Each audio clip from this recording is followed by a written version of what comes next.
The sun blazed mercilessly over the border checkpoint, a curtain of heat shimmering against steel fencing and restless travelers.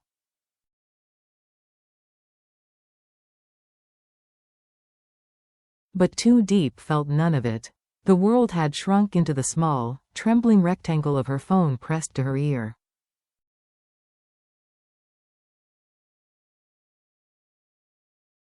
Yesterday, she had stood here, passport stamped, heart pounding, ready to cross into Cambodia to save her husband.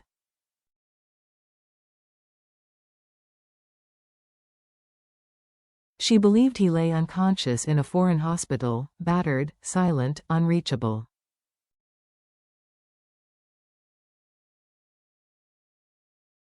But then came one voice, one warning. Officer Lee's voice, urgent, strained, almost desperate.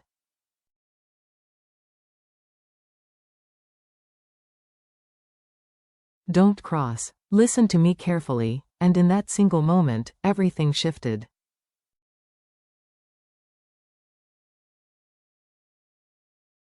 The man in the Cambodian hospital, the one using James's name, might not be James at all.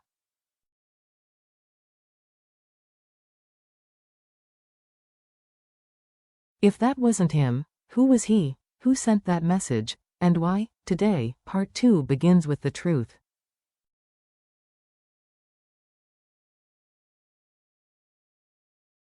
The scorching sky pressed down on Deep like a weight as Officer Lee spoke again, his voice trembling with urgency.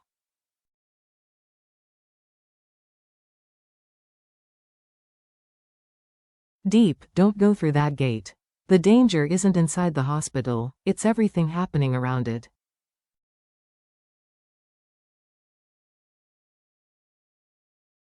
Her fingers tightened around the phone, knuckles bleaching white.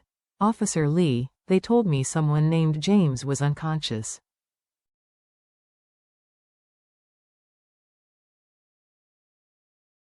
They sent me his name, they said it was my husband. Her voice splintered, thin and fragile.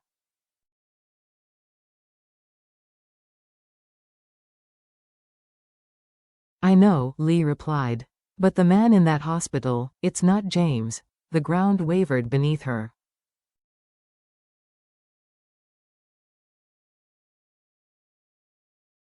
The line behind her shuffled, impatient, but she remained frozen, breath shallow, pulse hammering.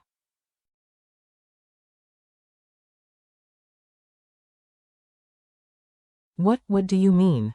Deep whispered. Lee exhaled sharply, as if he'd been sprinting for hours.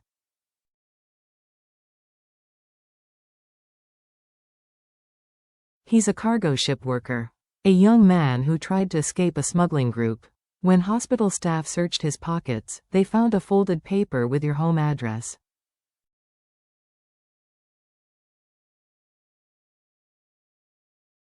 Deep felt the words hit her like a slap of cold water. Why?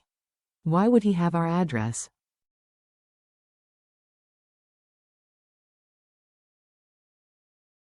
Because James helped him, Lee answered softly. A few days ago, the boy said your husband stepped in when the smugglers cornered him.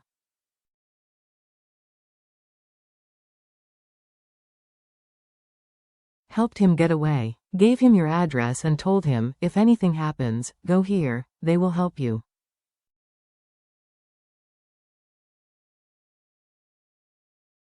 The heat around Deep blurred into nothing.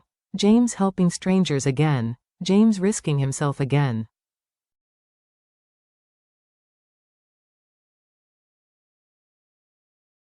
Of course he would. So when he collapsed, Lee continued, the hospital assumed the address was his.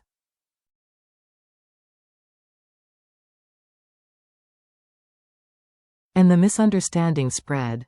A tangled mix of relief, confusion, and dread surged through Deep.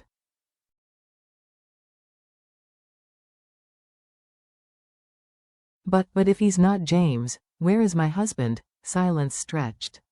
It carved a pit in her stomach.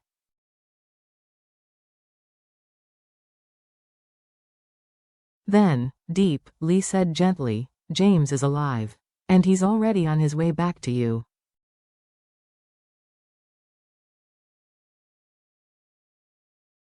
Her hand flew to her chest. Her knees buckled. He's alive? He is, but his leg is injured, not seriously, but enough to slow him down.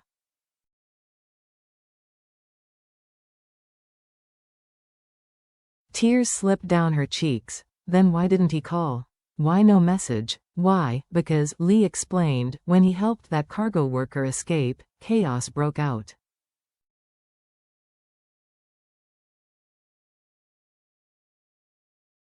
They got separated. James accidentally crossed a restricted zone. Local authorities stopped him, detained him, thought he was linked to smuggling.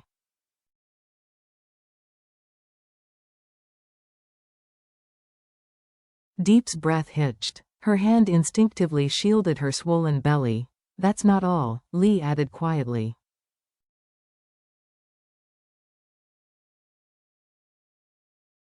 A storm hit. Heavy rain. His phone got water damaged, completely dead. And he lost his documents.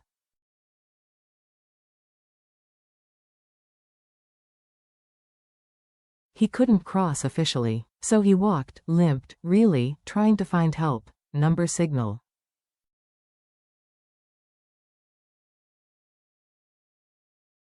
No ID. No transportation.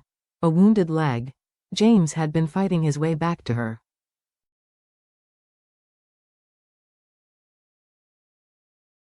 Of course he had. Deep, Lee whispered, go home.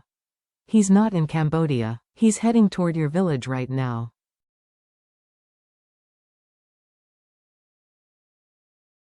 And with that, the crushing weight of fear finally began to slide off her shoulders.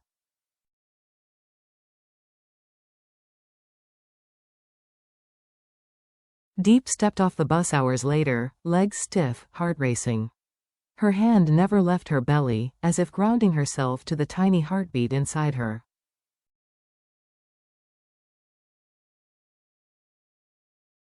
James was alive. Injured. Exhausted. But alive. Every time she closed her eyes, she pictured him trudging through rain-soaked roads, limping on uneven ground, pushing past pain just to return to her.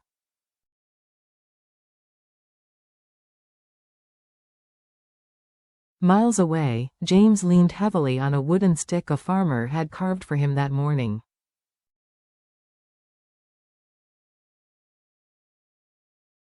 His shirt was torn, mud-stained. His left pant leg was rolled up, revealing a makeshift bandage.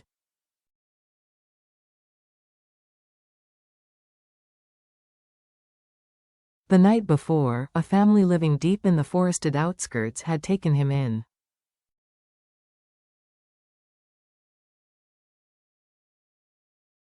They barely spoke Vietnamese, but kindness needed no translation.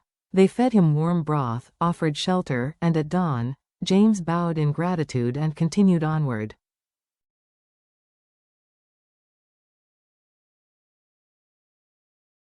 Every step sent a bolt of pain up his leg, but the thought of Deep, pregnant, alone, frightened, pulled him forward stronger than any storm.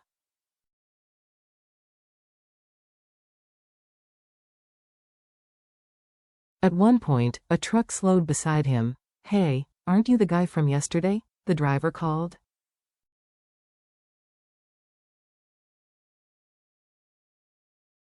James blinked, disoriented. You need a ride. Get in. You can't walk like that. James climbed in, clutching the side panel as the truck rumbled toward the village, dust churning behind them.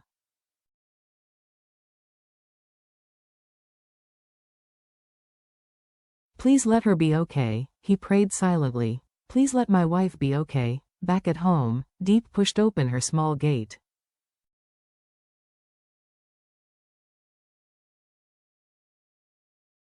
The familiar scent of late afternoon, dust, guava leaves, warm earth, wrapped around her like an old blanket.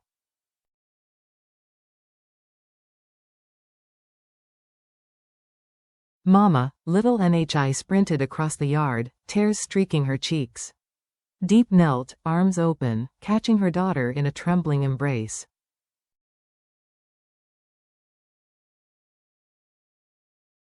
Mrs. Huyen hurried over. Child, thank heavens, where did you go? What happened? Did you find James?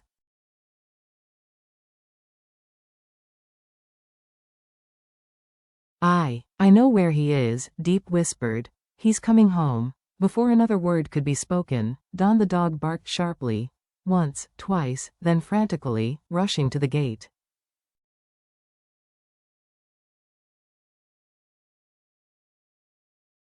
Deep froze. A dusty truck rolled to a stop. The door opened. A man stepped down, limping, soaked in sweat, clothes torn at the edges.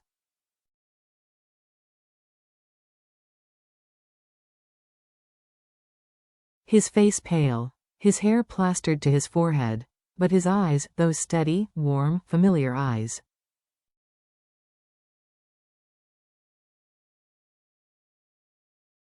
James? Deep breathed. James looked up, and every ounce of pain in his body dissolved.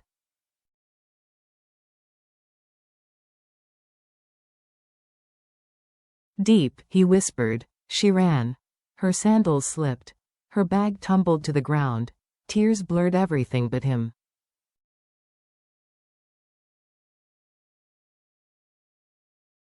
They collided in the center of the yard, his arms folding around her, lifting her into a desperate embrace despite the agony in his leg.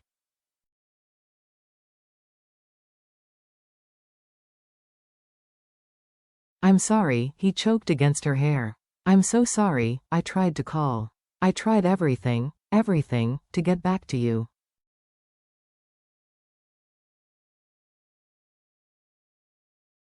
You're here, she sobbed. You're here, that's all that matters. James cupped her face, wiping her tears with trembling thumbs.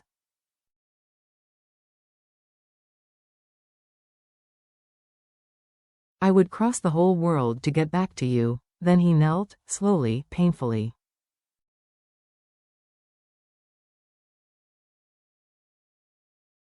He placed both hands on her pregnant belly. Baby, he whispered, voice cracking, Dad's home.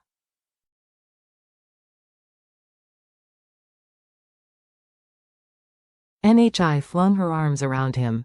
Uncle James, don't disappear again. I won't, he murmured, voice breaking.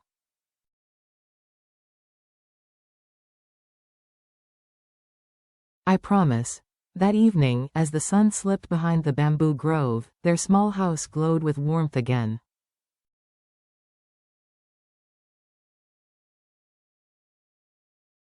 No more border checkpoints. No more whispered rumors. No more nights spent shaking with fear.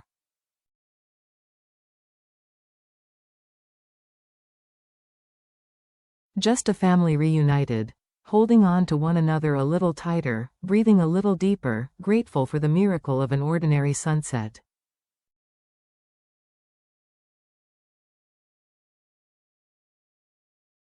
The man in the hospital, just a stranger caught in cruel circumstances, a terrifying coincidence that nearly shattered Deep's world.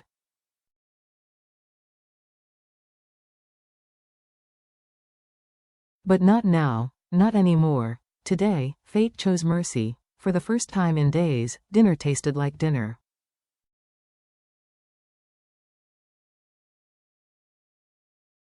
Nyi's laughter filled the rooms again.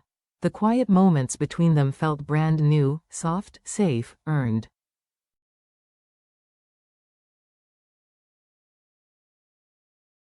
James was home, and nothing, absolutely nothing, would take him away again.